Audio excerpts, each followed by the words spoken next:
prayers down, those prayer starters, because humble me, help me trust in you, help me to. Alex, thank you for that. That's really powerful. For me, especially that first one. It says, humble me. Because, boy, I don't like to admit this, but I think there are times I relate way too much to the disciples who didn't quite get it, right? Who saw this glory and was always trying to see how the bigger picture included them.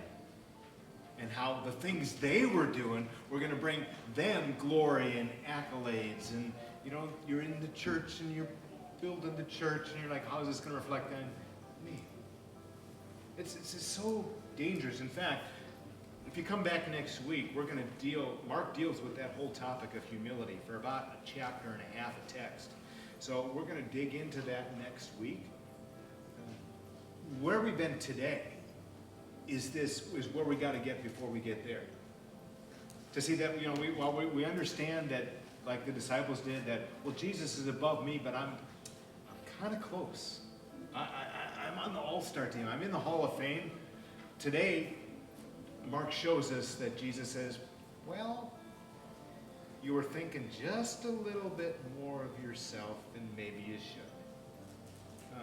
I want you to go with me on this mission. I want you to follow me, but you're not me. I'm 100% human like you, but what they see, the glory of who? God in the face of Christ, right? Jesus started glowing. He wants them to see he is God, right? And as God, he's the one that's deserving of all power and glory, and he has all power and glory and majesty and authority and might. That's who he is. And Mark wants us to know that's reality. And so he reports it, that Jesus took like 3 guys with him. You know why he took 3 guys? So they'd actually see it, and with their own eyes. And they later back looking at it, they go, we gotta write this stuff down. We gotta say what really happened. Other people need to know this too, that what we saw with our own eyes, and each of them said that, they need to know too that Jesus is really God. This is stuff like Revelation 21, where John writes later, the city, meaning heaven, has no need of sun or moon to shine on it, for the glory of God gives it light, and the Lamb, Jesus, is its Lamb. And for a brief moment, those guys saw that.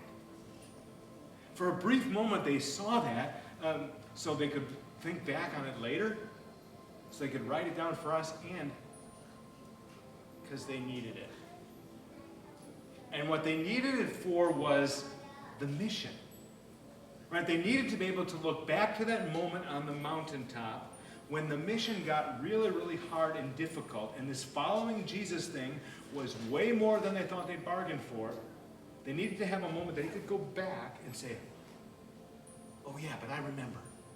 I saw that. And I remember, what did it say? It says Jesus is God. And it says that because Jesus is God, I should listen to him. And because Jesus is God and I should listen to him, because he's God, I also know that that's how the game comes out. Because he's God, in the end, he always wins. Sometimes it doesn't look like it. Sometimes it looks like evil is winning. But he's God, and I know that God comes out on top in the end. And I know that this, like the video was saying, this little glimpse of glory is actually what's coming in heaven. And we're going to see that Jesus is going to come again in power and glory, and evil's going to be defeated. And I want to be on the team that's the winning team. And that gives me the courage and the strength to keep going when I really don't feel like it. And that was the point. That was the point of giving him the glimpse of glory right then. Glory, that vision of glory, doesn't make hard things easy. It just makes them bearable. And it makes staying on mission possible. And it equipped the disciples to go walk down the mountain into that messy world and messy earth where things were going to be hard for Jesus and hard for them. And it was going to be hard for them when they had to carry out that great big mission of go make disciples of the whole world. Oh, and by the way, as you're doing that, carry a cross. Follow me. It was looking back that said, oh, I want to keep going. I want to keep doing this because I know how it ends. And I know the road that I'm on that's really, really hard right now isn't the only one. The disciples really needed that. So did Mark's readers. That's why he made sure that got in the book. And so do we. That's why God made sure it got in the book. Because we need to be able to know and see that Jesus is God, and that because he's God, I should listen to him, not to self. And that the things I do are for God's glory, not for mine. And because this mission of making disciples of all nations requires, well, it's tough, and it requires endurance, and it involves carrying crosses, I kind of need to know the score at the end of the game so I can keep going. Now, here's what I mean by knowing the score at the end of the game. Here's how it helps. Crazy thing about football on the West Coast. I love watching football. It comes right during church time. For me. I'm like, my team is playing. Now, but I got church. So, come to church. Now, you know what I do? I tape it. And now, I DVR it, but what I used to do is like, I turn off every notification on my phone. I'm like, I don't want to hear anything. You know, my son starts texting me about, hey, Dad, you know the Packers did this? I don't want to hear it. I want to know it.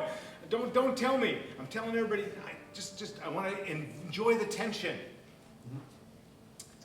I started being like my friend in the front row. I don't want to waste 3 hours of my life if it's a lousy game. So on my phone, there's this cool little ESPN app. And it tells me the score. And I look at the score, and I'm like, yeah, I'm going to enjoy the game. And then I go home and I enjoy the game. I did it last night. I had a choice of watching my favorite basketball team play right away, or I could cook dinner and record it, and then go. And I check the score. Oh, okay. And it was really cool because my team started out was doing really well, and all of a sudden the other team started coming back. I'm like, oh, this is not good. And they came close, like within 1 point. I'm like, no, this is not good. Wait a minute. My team wins. Awesome. Let's see how they did it. And I could sit back and enjoy the game. Well, that's why Jesus gives you the vision of his glory here. All right, because what he wants you to be able to do is say, you know the score. You know that in the end, God wins. And you know if you're with him, you're on the winning side. All right, so yeah, it's hard. Yeah, it's tough. There's going to be some difficult times in this, but hey, maybe your team even got behind for a little bit. Don't worry. You got the glimpse. You've seen the score. You know that God wins. And so when you do, you know that the road you're on when it's difficult, it's not the end of the road. It's not all that there is.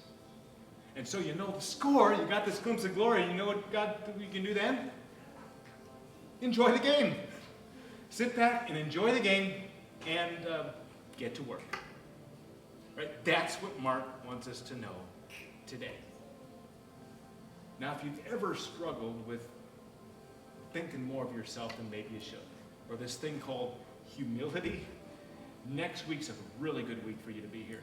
Because Mark's going to go into that and give us a contrast between how the disciples, Jesus' friends, kept thinking about themselves and how Jesus knows you need to think this way. And this is what it means to follow you. That's what we'll be going through next week. In person's best. If you can't be here in person, you can listen online.